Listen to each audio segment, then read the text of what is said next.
Okay student, let we start और new chapter chapter number 3। Chapter number 3 जो है बेटा वो open office dot O R G है। ये open office dot O R G का नाम सुन के हमको विचलित नहीं होना है, क्योंकि Open office dot O R G जो है ये लाइनक्स ऑपरेटिंग सिस्टम का जो ऑफिस का पैकेज है उसका एक पार्ट है। वास्तव में जो ये open office dot O R G है उसको आप विंडोज़ में आप MSSS से जान सकते हो। अब जैसे मैंने MSSS का नाम लिया होगा वैसे आपको समझ में आया होगा कि ये तो इससे तो हम लोग बहुत पहले से ही फैमिलियर थे।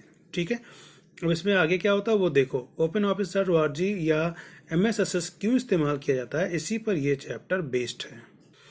बेटा MS ऑफिस का प्रयोग इसलिए किया गया था क्योंकि पहले के ज़माने में या कुछ कुछ दशक पहले ही जो भी हमारे डेटा होते थे वो अलग अलग जगह पर अलग अलग फाइल में हम उन्हें स्टोर करते थे।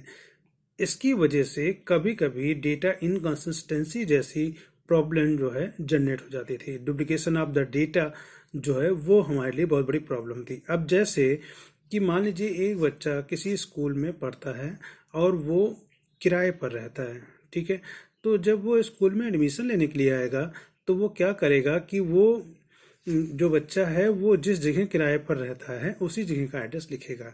लेकिन जैसे ही वो कुछ दिनों के बाद एडमिशन ले लेगा, उसके बाद कुछ दिन तक पढ़ेगा, उसके बाद फिर ऐसी भी हालत हो सकती है कि उसे अपना रूम बदलना पड़े। जब वो रूम बदलेगा तब क्या होगा, उसे अपना एड्रेस चेंज करना पड़ेगा और उस डेटा को वो स्कूल में अगर अपडेट कराना भूल गया तो क्या होगा, जब भी कोई प्रॉब्लम होगी तो हम उस बच्चे को कहाँ ट्रेस करेंगे, उसी पुराने एड्रेस पर। अब उसने क्या किया, अपना एड्रेस तो बदल दिया लेकिन स्कूल में नहीं कराया, तो फिर स्कूल के रिकॉर्ड में आज भी बच्चा वहीं रहता है। इस सारी प्रकार की प्रॉब्लम्स को दूर करने के लिए हमने Open office dot O R G का हम प्रयोग करते हैं। ठीक है बेटा, अब Open office dot O R G की डिफिनीशन को देख लेते हैं। क्या है अ डेटा सोर्स और द डेटा बेस। ये क्या है, डेटा का सोर्स या डेटा का बेस है is a collection of piece of information. ठीक है, दैट कैन बी एक्सेस्ड और managed by Open office dot O R G. Open office dot O R G में डेटा बेस को या डेटा सोर्स से जो इंफॉर्मेशन निकलती है उसी को हम मैनेज करते हैं। ठीक है, अब अगला क्वेश्चन हमारा उठता है कि what is a database. Database क्या है? डेटाबेस क्या है बेटा? A database is an organised collection of data. इसमें डेटा इधर उधर नहीं रहता है, डेटा ऑर्गेनाइज्ड रहता है। The data is organised in a manner to allow access, retrieval and use of that data. वो इस प्रकार से ऑर्गेनाइज रहता है कि वो उस डेटा को हम कहीं कैसे भी एक्सेस कर सकते हैं, ओपन कर सकते हैं, retrieval and use of data, उस डेटा का प्रयोग कर सकते हैं, मतलब जब चाहें। अब जैसे अगर किसी भी व्यक्ति ने कभी कोई लोन लिया होगा तो उसमें उसने देखा होगा उसकी सिबिल चेक की जाती है। सिबिल में क्या होता है, जितनी भी चीज़ें आप कहीं से खरीदते हैं वो सारी चीज़ें आपके रिकॉर्ड में मेंटेन होती रहती हैं। जब भी कोई व्यक्ति या कोई संस्था आपको किसी प्रकार की फंडिंग करती है तो वो पुराने सिबिल के अकॉर्डिंग आपके रिकॉर्ड को चेक कर लेती है। कैसे हुआ, वो इसी प्रकार के Open office dot O R G या MSSS के तहत हुआ, क्योंकि आपका डेटा हमेशा वहाँ पर स्टोर रहा। बात हो ही रही है तो अब इसमें बात होती है कि डेटाबेस क्या है सर। तो डेटाबेस क्या है? A database an organised collection of data that is organised in a manner to allow access, retrieval and use of that data. ये हम बात पढ़ चुके हैं। अगली बात क्या है, डेटाबेस की अगर दूसरी डिफिनेशन देखोगे तो a database is an integrated collection of logically related data and consist of objects such as table. अब इसमें डेटा का कलेक्शन तो होगा लेकिन वो डेटा का जो कलेक्शन है डेटाबेस में वो किस रूप में है, टेबल के रूप में है, क्वेरीज के रूप में है, रिपोर्ट्स के रूप में है और फॉर्म्स के रूप में है। तो सबसे पहले हम देखेंगे कि टेबल क्या होता है। तो व्हाट इज अ टेबल? तो टेबल को सब लोग बच्चे सब ये जानते हैं सर, ये तो रोज और कॉलम का जो कलेक्शन होता है वही है टेबल। हाँ वही है। अब इसमें आगे देखो क्या है, अ table is a database. Table क्या है? एक डेटाबेस है, कंटेन्स डेटा, जिसमें डेटा होते हैं, to a single subject type. और वो जो डेटा होता है वो एक ही सब्जेक्ट पर आधारित होता है। जैसे अगर हम किसी बच्चे से कहें कि बेटा टेबल बनाओ और टेबल बेस्ड होना चाहिए तुम्हारे मार्क्स पर, तो वो इसमें वो घर की किसी भी चीज़ों का उपयोग नहीं कर सकता है, वो अपने सारे मार्क्स के बारे में ही लिखेगा। क्यों? क्योंकि वो जो डेटा है वो किस पर आधारित है, सिंगल सब्जेक्ट टाइप पर आधारित है। अ table consist of series of rose called record, और इसमें इस टेबल में जो आपके रो वाला सेक्शन होगा उसे रिकॉर्ड कहेंगे, और जो कॉलम वाला सेक्शन होगा उसके हम फील्ड कहेंगे।